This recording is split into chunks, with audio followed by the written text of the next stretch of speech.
Shalom, Bapak Ibu yang dikasih Tuhan. Ya, kami juga menyapa kepada jemaat yang mengikuti secara online. Biar kasih Tuhan, anugerah Tuhan.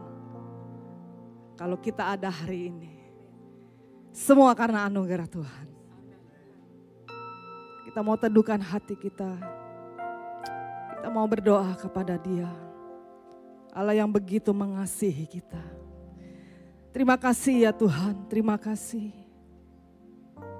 Kami bersyukur buat pagi hari ini. Kalau kami boleh datang kembali bersama Engkau. Datang menghadap Engkau. Bersama umat-Mu. Kami bersyukur buat anugerah-Mu yang memampukan setiap kami. Untuk kami boleh menikmati lagi kasih-Mu, penyertaan-Mu, perlindungan-Mu. Dan kami mau bawa ucapan syukur kami di hadapan-Mu. Hadir bersama kami pagi ini. Biar setiap kami yang datang, kami mengalami pemulihan. Setiap kami yang datang, kami memperoleh kemenangan. Terima kasih ya Tuhan, terima kasih. Kami mau memuji Engkau. Kami mau tinggikan Engkau. Di dalam nama-Mu. Kami berdoa dan mengucap syukur. Haleluya, amin. Semua karena anugerahnya. Semua karena kasih-Nya. Kita beroleh damai sukacita untuk layak datang di hadapan. Haleluya. Semua karena anugerah-Mu hari ini ada. Bukan karena kuatku, namun karena Roh-Mu. Ku bawa hatiku, penyembahanku. Amin. Ku semakin berkurang, Yesus makin bertambah.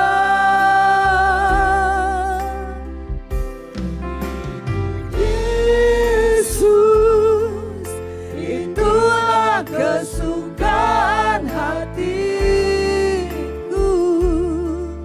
Ku lepas semua hakku untuk mengenal kehendak-Nya di hidupku. Mengiring Yesus, itulah kekuatan hidupku. Ku yakin anugerah-Nya mampu jadikanku hamba yang berkenan selalu. Inilah setiap pribadi kami yang mau datang. Semua karena anugerah-Mu hari ini ada. Bukan karena kuatku, namun karena Roh-Mu. Ku bawa hatiku, ku semakin berkurang, Yesus makin bertambah. Mengikut-Mu Tuhan, mengikut Yesus, itulah kesukaan hatiku. Melepas semua hakku untuk mengenal kehendak-Nya di hidupku.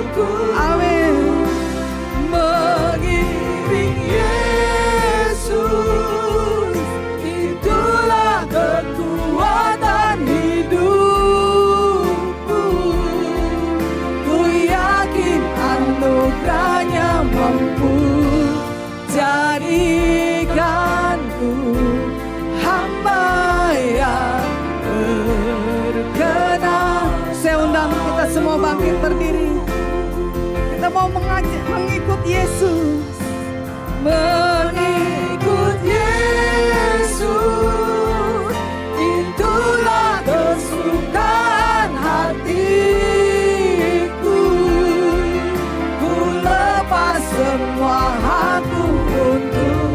Benar Tuhan, kami mau lepaskan semuanya. Di hidupku mengiring Yesus, itulah kekuatan hidupku. Ku yakin anugerahnya mampu jadikanku hamba yang berkenan selalu. Kita bawa pujian kita sama Dia.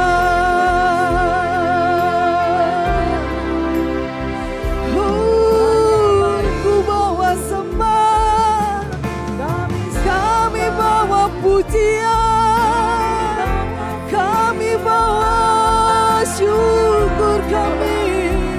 Mari katakan sesuatu di hadapannya. Oh, Kau kami puji. Haleluya.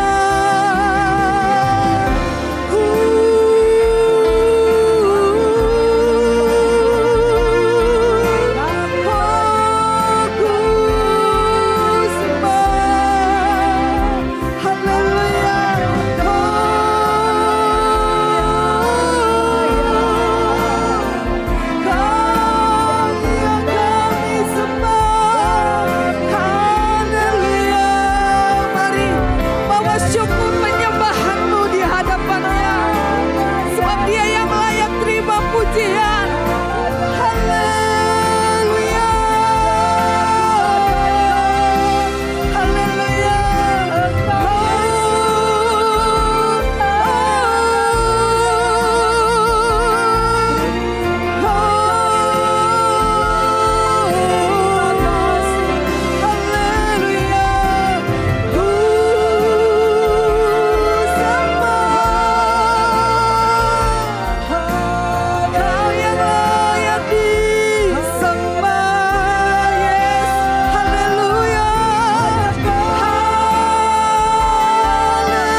Dengan tulus di hadapannya, kita mau belajar mengikutnya. Amin. Mengikut Yesus, itulah kesukaan hatiku. Ku lepas semua hakku untuk kehendak-Mu, rencana-Mu Tuhan. Amin. Mengiring Yesus, itulah kekuatan hidupku. Ku yakin anugerahnya mampu jadikanku hamba yang berkenan selalu. Ku yakin. Amin. Haleluya. Inilah kerinduan setiap kami Tuhan. Jadi hamba yang setia, yang berkenan di hadapan-Mu. Haleluya. Amin.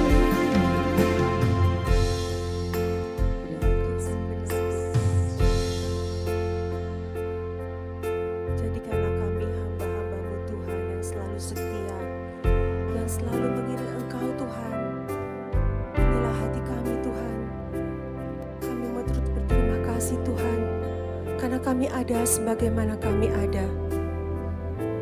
Terima kasih Tuhan untuk pagi hari ini. Penyertaan-Mu begitu sempurna di dalam hidup kami.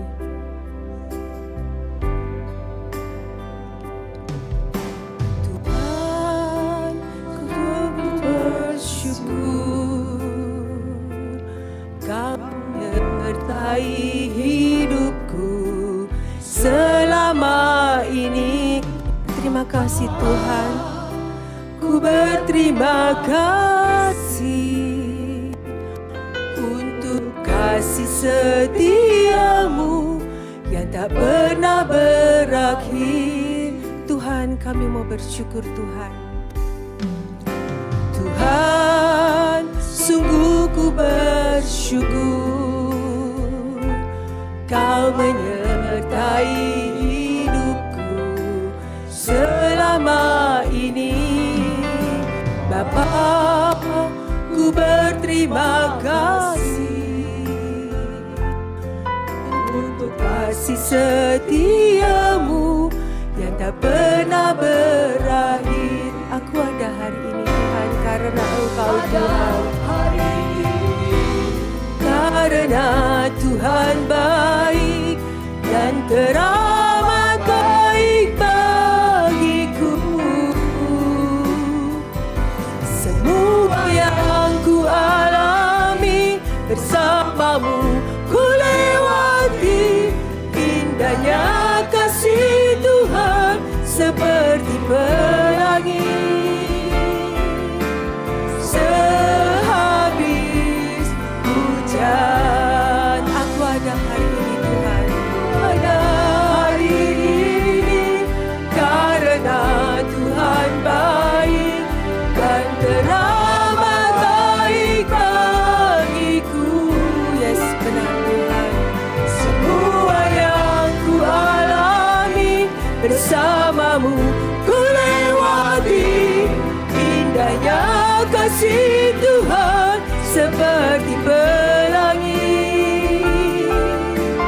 Sehabis hujan,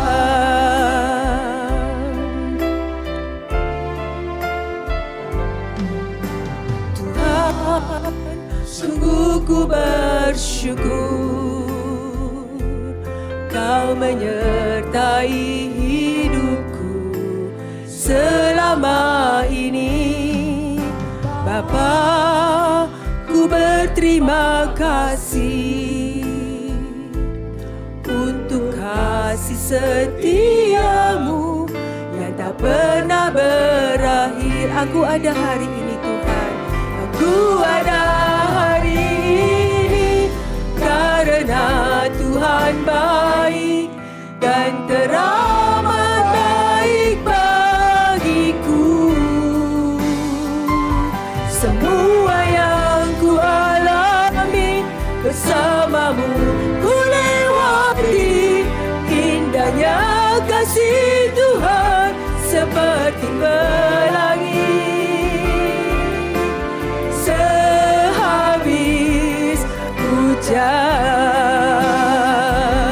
aku ada hari ini karena Tuhan baik dan teramat baik bagiku.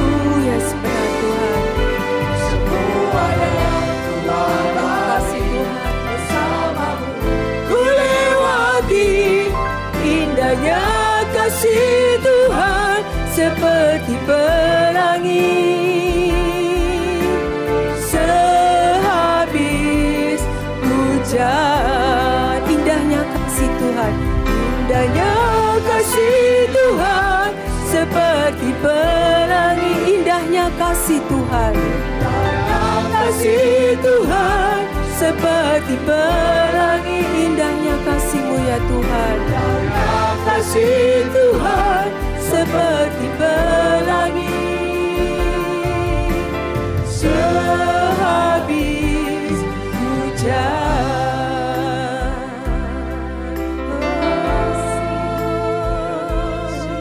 buatnya kasih-Mu Tuhan. Haleluya.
pujian, segala hormat, segalanya hanya untuk kemuliaan-Mu Tuhan.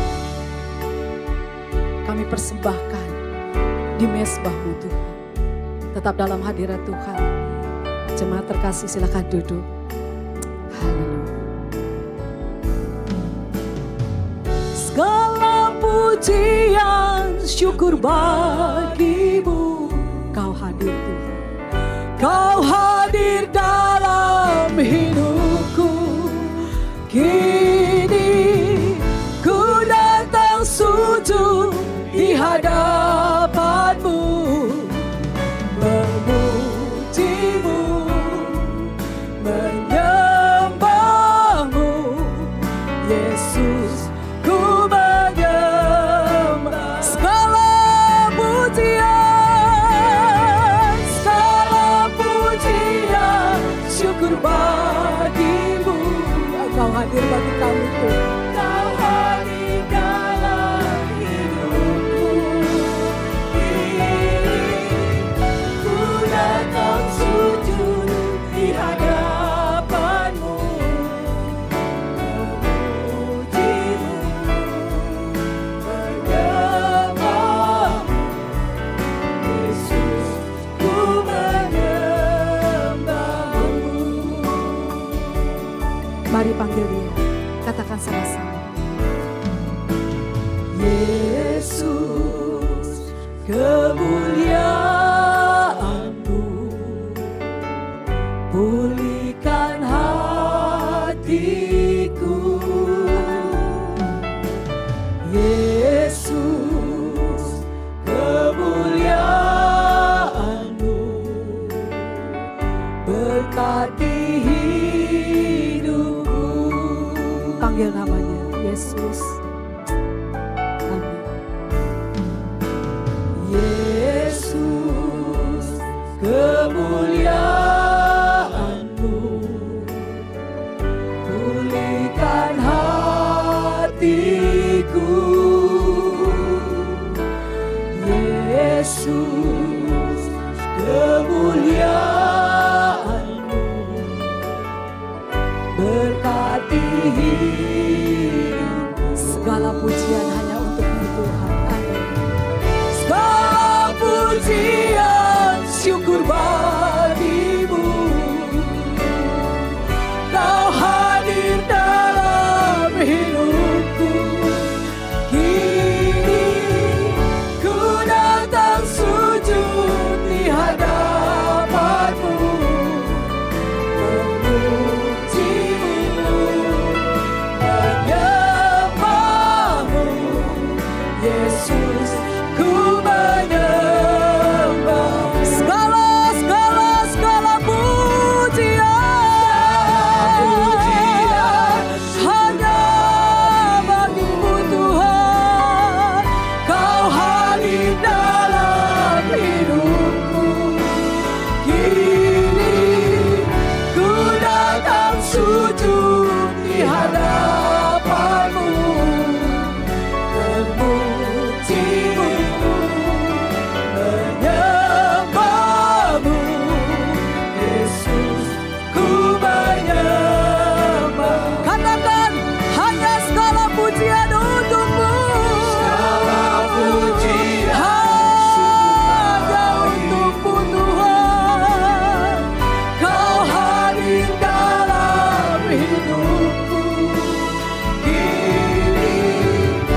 kembali saya undang untuk bangkit berdiri. Katakan, segala pujian syukur bagimu. Ini pernyataan jemaatmu Tuhan. Kau hadir dalam hidup. Terima kasih Tuhan. Ku datang sujud di hadapanmu, memujimu, menyembahmu, Yesus, ku menyembah. Beri kemuliaan bagi nama Tuhan kita. Tepuk tangan yang terbaik. Katakan segala pujian hanya bagimu. Kau hadir dalam hidupku. Kini ku datang sujud di hadapanmu, memujimu, menyembahmu, Yesus, ku menyembah. Katakan sekali lagi, segala pujian, syukur bagimu. Kau hadir dalam hidupku. Kini ku datang sujud di hadapanmu, memujimu, menyembahmu, Yesus, ku menyembah, Yesusku.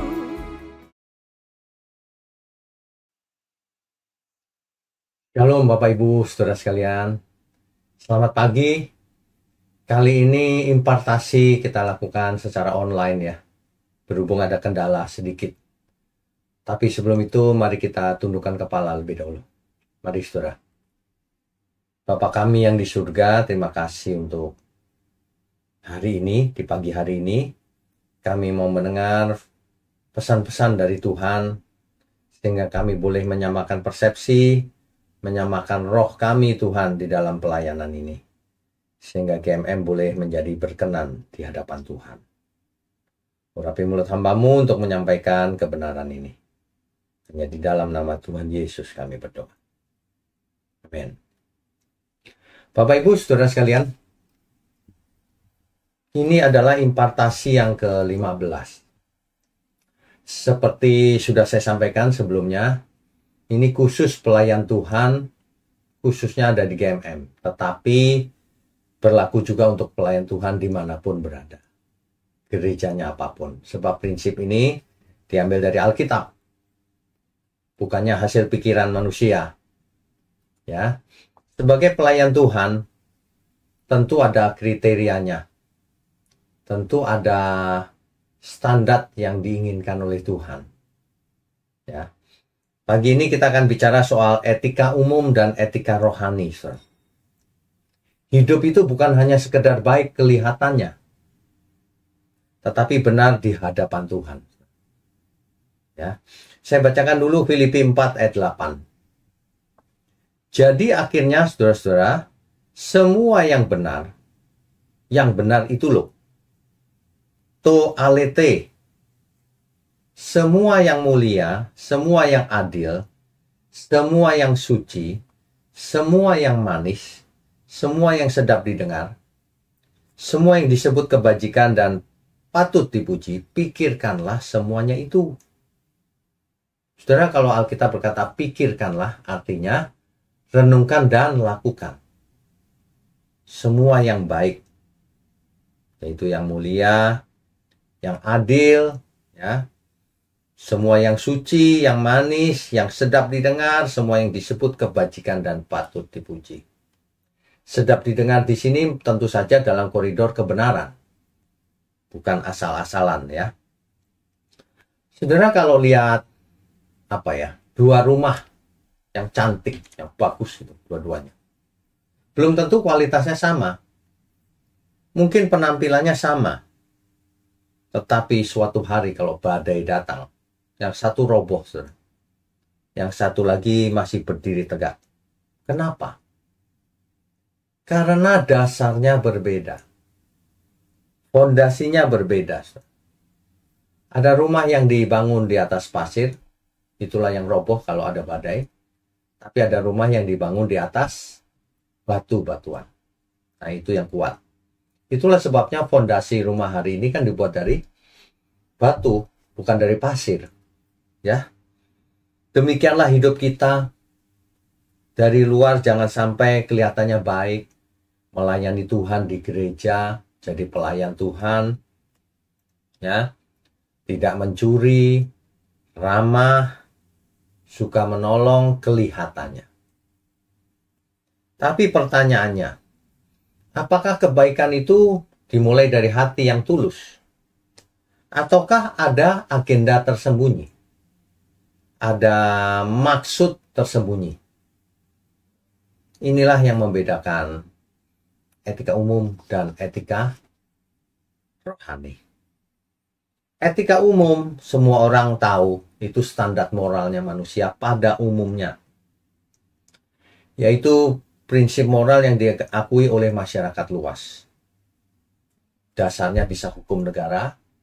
Oh, dia tidak pernah melanggar lampu lalu lintas misalnya. Dianggap baik. Itu etika umum memang. Ya. Oh, dia tidak melanggar adat. Oke.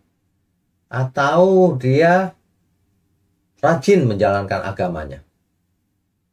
Rajin ke gereja gitu maksudnya. Bahkan bisa tampil sebagai aktivis. Bahkan dalam kasus khusus bisa jadi pengkhotbah bahkan. Itu tidak menandakan itu ia beretika rohani. Etika umum saja. Ya. Nah, contohnya di Alkitab. Orang Farisi. Mereka sangat taat pada peraturan agama. Saat itu mereka memberi persepuluhan, berdoa, berpuasa, tetapi Tuhan Yesus berkata, celakalah kamu, sebab kamu mengabaikan yang lebih penting dari hukum Taurat, yaitu keadilan dan belas kasihan dan kesetiaan. Saudara bisa baca di Matius pasal 23 ayat 23. Ada unsur keadilan. Jadi kalau seseorang tidak adil, celakalah kamu. Ya, bukan miliknya diaku sebagai miliknya, celakalah kamu. Belas kasihan, orang yang tidak punya belas kasihan, celakalah kamu. Ini menurut Matius 23 ayat 23, bukan menurut saya ya. Orang yang tidak setia, celakalah kamu. Ini yang berkata Tuhan Yesus sendiri, saudara. Ini berkata kepada orang yang sangat beragama. Orang Farisi. Celakalah kamu sebab kamu mengabaikan yang lebih penting dari hukum Taurat. Keadilan, belas kasihan, dan kesetiaan. Adalah seorang yang bernama Cornelius, seorang perwira yang saleh, memberi sedekah dan berdoa kepada Allah. Kisah Rasul 10 ayat 1-2. Namun ia tetap memerlukan Injil. Ya. Jadi karakteristik etika umum ini bersumber pada akal sehat manusia, kesepakatan umum sosial. Nah, banyak orang berusaha memiliki etika umum ini. Motivasinya bisa karena takut hukuman, takut malu, ingin reputasi yang baik, makanya ia menyumbang di foto-foto disebarkan. Makanya ia bicara lemah lembut. Citra diri. Etika umum. Atau demi keuntungan pribadi. Motifnya itu kalau etika umum. Jadi etika semacam ini tidak menyelamatkan. Amsal 16 ayat 2. Segala jalan orang adalah bersih menurut pandangannya sendiri. Tetapi Tuhanlah yang menguji hati. Amsal 14 ayat 12. Ada jalan yang disangka lurus, tetapi ujungnya menuju maut. Etika umum ini akan kelihatan baik di mata manusia. Ya. Nah, seorang pelayan Tuhan, kalau di mata manusia saja tidak baik, maka ia tidak layak jadi pelayan Tuhan. Kalau etika umum saja tidak lulus, apalagi etika rohani. Kalau ia tidak jujur dalam etika umum saja tidak lulus, bagaimana mau melayani Tuhan? Kalau milik orang lain saja diakui sebagai miliknya, curang, bagaimana bisa jadi pelayan Tuhan? Nggak bisa. Ya, belajar dulu etika umum. Sebab orang umum saja jujur sebagian besar. Ya, kalau hutang bayar. Kalau barang sudah dibeli ya diserahkan. Etika umum itu. Kalau bicara yang sopan. Ya. Kalau berorganisasi yang taat pada pimpinan. Kalau tidak cocok keluar, itu etika umum. Itu etika umum, saudara. Saudara jangan jadi pelayan Tuhan kalau tidak punya etika umum. Ya. Mana ada bawahan yang kurang ajar sama orang tua, sama atasannya. Anak kurang ajar sama orang tuanya. Nggak ada. Kalau ada, itu yang tidak beretika. Sebagai pelayan Tuhan, etika umum sudah harus lulus. Barulah naik ke etika rohani. Ya, begitu. Jadi, kita itu hidup percaya Tuhan di mulut itu tidak ada gunanya sama sekali. Kalau etika umum saja tidak punya. Punya etika umum saja percuma kalau tidak punya etika rohani. Banyak orang tidak mengerti hal ini. Mereka pikir beragama, rajin ke gereja, Tuhan sudah senang gitu. Tidak. Semua pelayan Tuhan di GMM, saya ingatkan, kita harus memiliki etika rohani. Apa itu? Etika menurut pandangan Tuhan. Tidak hanya menurut manusia. Makanya saya berulang-ulang berkata, kalau etika umum saja kau tidak lulus, maka etika rohani pasti tidak lulus. Kalau etika yang umum saja kau tidak bisa lakukan, jangan jadi pelayan Tuhan. Ya, pelayan Tuhan melakukan tindak asusila, tidak jujur, tindak pemfitnahan. Nah, yang begitu bukan pelayan Tuhan, saudara. Ya. Etika rohani adalah hidup dengan standar kebenaran Allah, kebenaran Tuhan. Yaitu berakar pada kasih, ketaatan kepadanya, keadilan, belas kasihan, yang tadi itu. Ya. Nah, tentu saja dengan pertolongan Roh Kudus. Tanpa pertolongan Roh Kudus kita juga tidak bisa. Makanya orang yang tidak lulus etika umum, pasti tidak ada Roh Kudus. Umum saja tidak lulus. Kata kuncinya adalah kebenaran, saudara.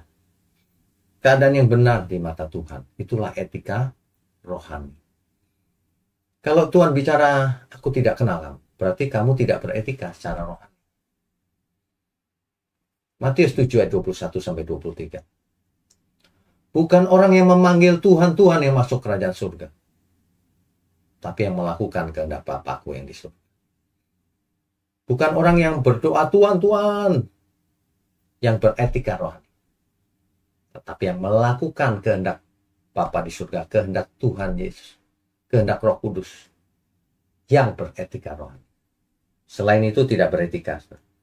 Ya, jadi dikaiosune, perbuatan akan kebenaran. Itu yang penting. Kalau dalam bahasa Ibrani dipakai kata sedek, sering dipakai dalam konteks keadilan yang sesuai kehendak Tuhan. Makanya manusia yang tidak adil, mementingkan diri sendiri, dia tidak beretika. Tidak beretika rohani. Umum pun tidak beretika. Dihakimi dengan hukum dunia saja tidak lulus, apalagi hukum rohani. Contoh di Alkitab, saudara. Yusuf menolak tawaran istri Potifar. Bukan karena takut kepada Potifar. Tapi Yusuf takut akan Tuhan. Nah, ia beretika rohani. Kalau ia hanya takut kepada Potifar, ia hanya beretika umum. Jelas ya, saudara ya. Jadi, Tuhan Yesus dengan khotbah di bukitnya itu, nanti dibaca lagi. Itulah etika surgawi yang bertentangan dengan etika umum, seolah-olah kelihatannya. Berbahagialah orang yang miskin di hadapan Allah. Contohnya itu. Kalau etika umum kan, wah yang bahagia itu yang kaya. Ini miskin di hadapan Allah. Makanya karakteristik dari etika rohani itu bersumber pada firman Allah, pada Alkitab. Dalam istilah lain disebut etika teologis atau etika Kristen. Itulah etika rohani yang harus dimiliki oleh para pelayan Tuhan. Ya, saudara ya. Jadi motivasinya bukan karena tebar pesona atau supaya dianggap baik. Aku ini orang baik loh di hadapan orang lain. Nah, bukan karena itu. Motivasinya adalah karena kita mengasihi Tuhan, takut akan Tuhan, dan mengasihi sesama, melakukan kehendak Tuhan. Ya. Jadi memang tidak semua orang bisa melakukannya. Jadi tidak semua orang bisa jadi pelayan Tuhan. Seorang pelayan Tuhan harus berkorban, bukan makan korban. Seorang pelayan Tuhan harus mendukung pekerjaan Tuhan dengan mengorbankan hidupnya, bukan malah mencegah pekabaran Injil, bukan malah mempersulit, membuat keruh, membuat perpecahan di dalam gereja. Ya, ini kebalikannya, saudara. Itu bukan pelayan Tuhan. Hati-hati, saudara. Kita semua bisa dipakai iblis kalau fokusnya diri sendiri, tidak peduli pekerjaan Tuhan, tidak peduli sesama, hanya untuk kepentingan diri sendiri. Aku pengen lihat ini, lihat itu, aku pengen dapat ini, dapat itu, aku pengen dihargai, dihormati. Aduh, saudara. Kok ada ya manusia yang begini, sudah mendengar kebenaran. Saudara jangan pernah loh ya menjadi anggota GMM, tetapi gereja Tuhan ini, tetapi rupanya lebih buruk sifatnya dari orang dunia. Etika umum saja tidak lulus. Ya. Jadi Tuhan lebih memperhatikan hati kita dibanding penampilan luarnya. Ya. Jadi etika, kalau kita beretika surgawi, etika rohani, kita akan melakukan segala sesuatunya meskipun tidak dilihat oleh orang.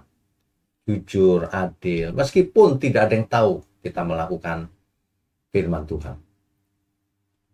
Itulah sebabnya Tuhan berkata, kalau engkau berpuasa minyaki rambutmu, jangan orang lain tahu. Biarlah Bapa kita di surga yang tahu. Kan begitu. Orang dunia kebalikannya, melakukan sesuatu minta dihormati, nggak dihormati sakit hati. Itu, memfitnah sana, memfitnah sini, rusak karakternya.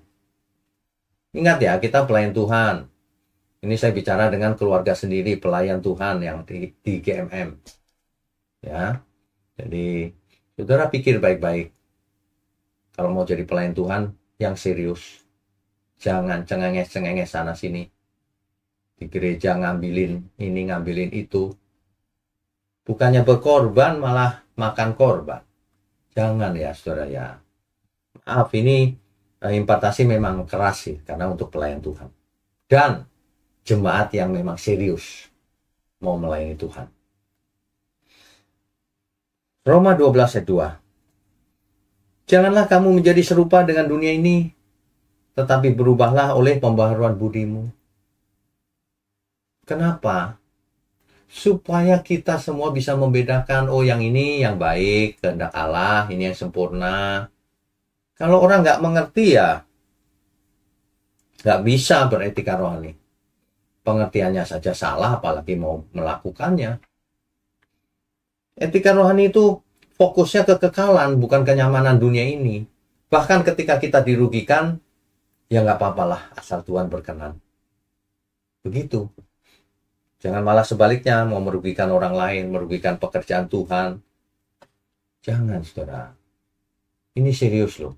Saudara kalau mau jadi pelayan Tuhan di GMM, saudara harus melakukan kehendak Tuhan. Harus berkorban apapun. Harus mempersembahkan hidup ini untuk Tuhan. Jangan otaknya itu penuh dengan kepentingan diri sendiri. Ya, tidak rendah hati lagi. arahnya kekekalan yang paling penting. Kolose 3 ayat 23. Baiklah kamu melakukan semuanya itu seperti untuk Tuhan dan bukan untuk manusia. Bayangkan kalau ada seorang pelayan Tuhan, telepon sana, telepon sini, gosip. Gak pantas jadi pelayan Tuhan. Karena kita itu diajar oleh firman Tuhan. Lakukan segala sesuatunya untuk Tuhan. Jadi mulai sekarang, saudara sekalian, para pelayan Tuhan, dan jemaat yang serius mau belajar, setiap kita melakukan sesuatu, dipikir dulu, apakah yang kulakukan ini untuk kemuliaan Tuhan atau untuk kepentinganku sendiri. Bahkan untuk aku lagi panas hati nih, sakit hati, ya saudara, itu mah tidak takut Tuhan namanya. Ya, jadi kalau etika umum itu orientasinya di bumi, selama di bumi, tapi kalau etika rohani orientasinya surgawi. Gitu, saudara. Motivasinya kalau di bumi supaya aku dapat sesuatu, aku takut dihukum. Tapi kalau rohani motivasinya adalah aku mengasihi Tuhan, aku mengasihi sesama, aku mau melakukan banyak hal untuk Tuhan sebelum menutup mata. Sebelum mati, jangan tunggu terlambat. Ya. Nah, kalau etika umum, hatinya tidak sesuai, artinya hatinya masih sakit hati dan penuh kenajisan, tidak kelihatan. Karena senyum. Tapi kalau etika rohani, harus hatinya bersih. Harus bersih hatinya. Ya. Contohnya, kalau orang menjaga diri karena ada CCTV. Nah itu cuma etika umum saja. Begitu CCTV-nya nggak ada, ia melakukan kejahatan. Makanya etika rohani itu tidak penting mau ada CCTV, mau enggak. Tapi kita tahu ada Tuhan. Sehingga kita tidak berani melakukan apapun. Saudara diingat baik-baik ya. Saudara itu, kalau saudara celaka, yang celaka bukan saudara sendiri. Nanti saudaramu di rumah, keturunanmu, semuanya celaka. Kita hidup ini diberi tugas oleh Tuhan, mendidik anak-anak, menjadi garam dan terang, supaya semua orang selamat. Kalau kita membawa kutuk dalam keluarga kita, semuanya nanti terkutuk. Ya, jangan. Nah, makanya kalau etika umum tuh gini, lampu lalu lintas lagi merah, dia berhenti. Kalau karena ada polisi, tapi kalau tidak ada, diterbas terus. Nah, etika umum bisa begitu, etika rohani enggak. Biar ada polisi maupun enggak, kita tetap tertib melakukan kehendak Tuhan. Kan begitu. Makanya silakan dicatat ya poin-poin hari ini. Sebagai pelayan Tuhan kita harus periksa motivasi hati kita, mau jadi apa sih? Mau jadi apa? Jangan yang aneh-aneh, saudara. Lakukan kehendak Tuhan. Kita nggak jadi apa-apa juga nggak apa-apa kok. Iya kan? Yang kedua, belajar firman Tuhan setiap hari. Di GMM ini ada online Bible Study, OBS. Saudara tidak belajar teologi di sekolah juga nggak apa-apa. Belajarlah lewat online. Ada di YouTube juga online Bible Study. Yang ketiga, setiap keputusan yang kita buat, tanya ke Tuhan. Ya, tanya ke Tuhan, Tuhan kalau aku lakukan ini, engkau berkenan atau tidak. Nah, gitu. Ya. Enggak, nanti celaka loh, saudara. Sebab selama ini, kita cuma menggambarkan Tuhan sebagai Tuhan yang lemah lembut, yang tidak tegas, seolah-olah gitu. Tuhan tegas sekali. Kalau seseorang mencobai Tuhan, bisa diberi disiplin oleh Tuhan. Diberi hukuman ya. Nah, yang keempat, jadilah saksi kemanapun kau pergi. Jangan cuma melayani di gereja, rajin, baik. Nah, itu etika umum tuh.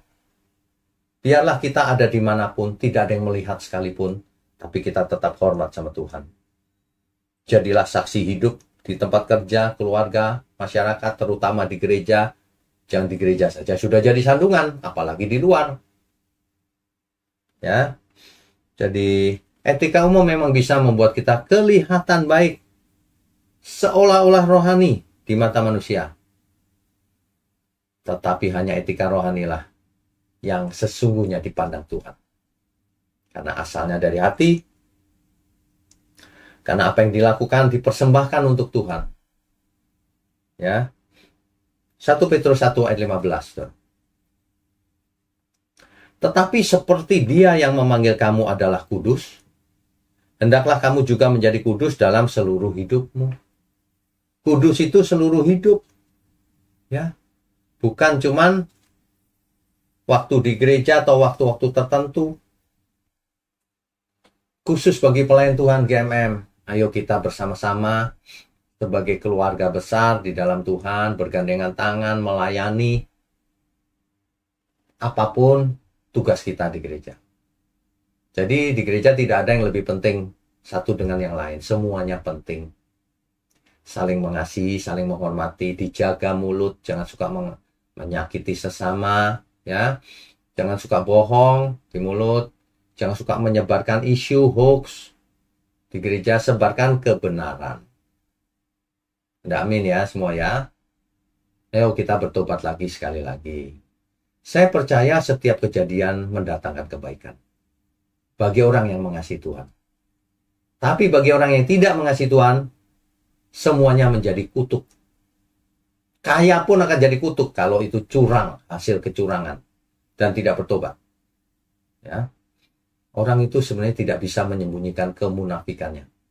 Suatu hari pasti terbongkar maunya apa. Kelihatan, saudara. Apalagi kalau ada di tengah-tengah komunitas kebenaran, akan terasing dan akhirnya kelihatan aslinya. Oleh sebab itu, seorang pelayan Tuhan tidak bisa menyembunyikan hal di dalam dirinya. Makanya ketulusan yang paling penting. Ayo kita melayani Tuhan di gereja dengan tulus. Ayo dimanapun kita berada, melayani Tuhan dengan tulus, menjadi garam dan terang. Ya, sekali lagi sebagai pelayan Tuhan, mari kita belajar lagi melakukan kehendak Tuhan. Jangan ada yang tersembunyi, jangan ada yang kau sembunyikan di dalam pikiran dan hatimu itu untuk hal-hal jahat. Amin ya, saudara ya. Baik, amin. Kita tundukkan kepala. Mari saudara. Bapa di surga, terima kasih untuk impartasi pagi hari ini. Kami percaya setiap firman yang keluar dari mulut Hamba-Mu ini Engkau berkenan dan membawa impartasi roh yang benar bagi seluruh anggota gereja GMM.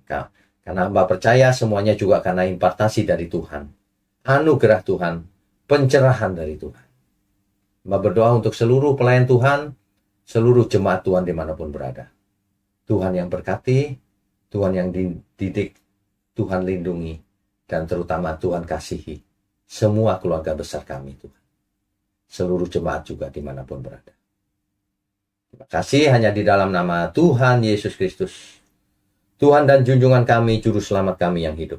Kami berdoa dan mengucap syukur. Haleluya. Amin.